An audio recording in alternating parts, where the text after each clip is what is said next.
Have you ever looked at the chaos in the world, wars, heartbreak, job losses, sickness, and thought, where is God in all of this? If you've ever been overwhelmed, anxious, or on the edge of giving up, you need to hear this because Jesus gave us a promise. Not just of peace, but of victory in the middle of our storm. In John 16:33, he said, "In this world you will have trouble, but take heart. I have overcome the world." What does that mean for you right now? It means your pain is not permanent. Your struggle is not the end. Let's unlock this promise together. Trouble is not a sign of God's absence. It's proof of your purpose. Jesus didn't say if trouble comes. He said when. Many believe challenges are a sign that something is wrong or that God has abandoned them. But in reality, trouble is often a sign that something powerful is being developed in you. Every great story of transformation starts with adversity. Think of Joseph in the pit before the palace, David in the wilderness before the crown, Jesus in the garden before the resurrection. God doesn't develop leaders in comfort zones. He builds them in the fire. John 16:33 is not a warning, it's preparation. Jesus is telling us, don't be shocked when it gets hard. Be ready, because what you're facing is part of your assignment. But a woman once told me how losing her job unexpectedly led her to start her own business, which today employs 50 people. She thought God had failed her, but he was rerouting her. Her trouble was a transition. So when trouble comes, don't panic, pivot. Don't crumble, get curious. What is this trying to teach me? Trouble doesn't disqualify your purpose, it qualifies it. Peace is a position of power, not the absence of pressure, Jesus says. In me, you may have peace. That peace isn't passive, it's powerful. It's powerful. It's not about being removed from problems, it's about being equipped to face them. The peace of God is not denial, it's dominion. It allows you to walk into storms like Peter and keep your eyes on the Savior rather than the waves. That's what sets people apart in times of crisis, not their strength, but their stillness. In 2020, during the global pandemic, studies showed that people who maintained a spiritual practice reported significantly less anxiety and depression. Anxiety and depression. That's not just inspiration, that's information backed by data. Peace protects your mental and emotional health. Peace doesn't mean you're not shaking, it means your foundation isn't. When you're rooted in God, peace becomes your default, not panic. When the world is falling apart, people will look to those who walk in peace. They'll follow those who carry calm in chaos. You become a leader not by fighting everything, but by showing people a better way to stand. Overcoming is not just an outcome, it's a mindset. Jesus said, I have overcome the world. That wasn't just a statement of victory, it was an invitation to adopt his mindset. To overcome means to rise above the limitations of a broken world. That starts in your thinking. That starts in your thinking. You cannot live in victory with a defeated mindset. Romans 12:2 says, Be transformed by the renewing of your mind. You cannot change your life until you change your thoughts. Many people are defeated not by their situation, but by their perspective. A man once shared how he was wrongly imprisoned for 5 years. But during that time, he read the Bible daily, encouraged other inmates, and led dozens to Christ. He told me that they took my freedom, but they never took my victory. That's the mindset of an overcomer. Your mind is the battlefield.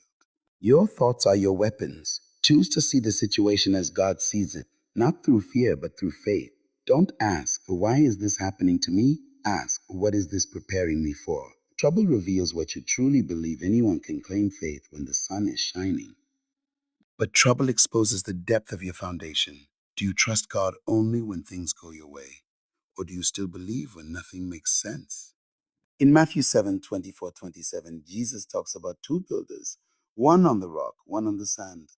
The storm came to both, but only one stood. Why? The foundation. When trials hit, it reveals whether your faith is built on emotion or revelation. Emotion fades, but revelation stands. Think of a tree. Its roots go deeper during storms. The pressure drives it down so it can stand taller later. That's how faith works. Trouble digs your roots deeper. I knew a couple who lost their child but continued to serve others and speak life. They wept, but they worshiped. That kind of faith doesn't come from hype. It comes from a real encounter with God. Let trouble teach you what you really believe. Then let that belief grow until you become unshakable.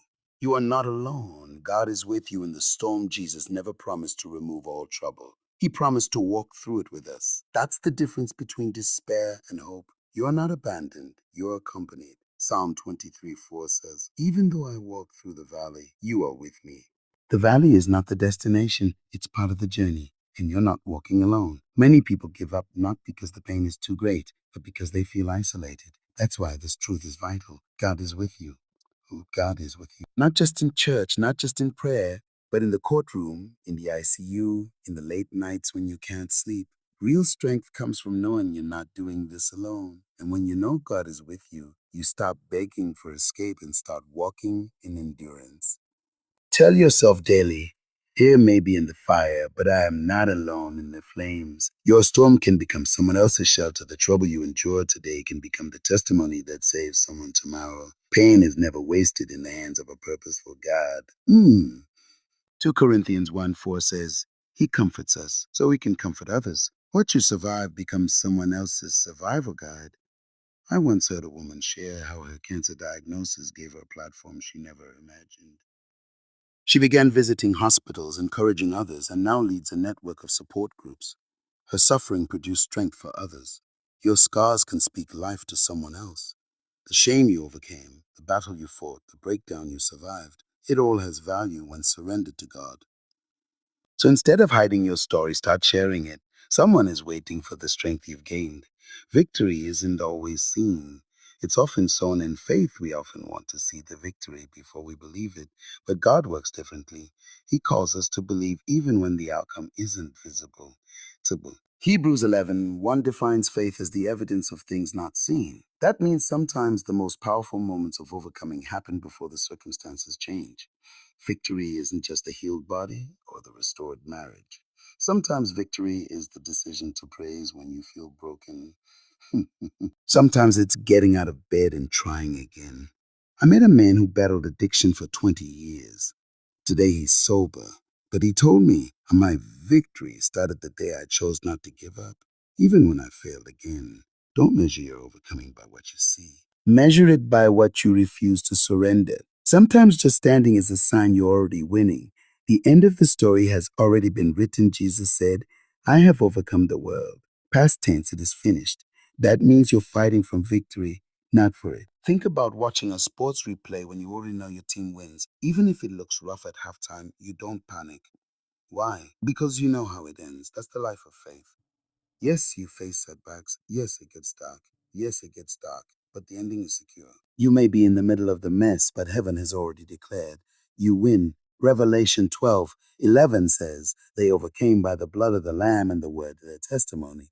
Your victory is sealed by Christ and confirmed by your story. So take heart. Don't just survive, overcome. Not by might, not by power, but by the one who already claimed the victory.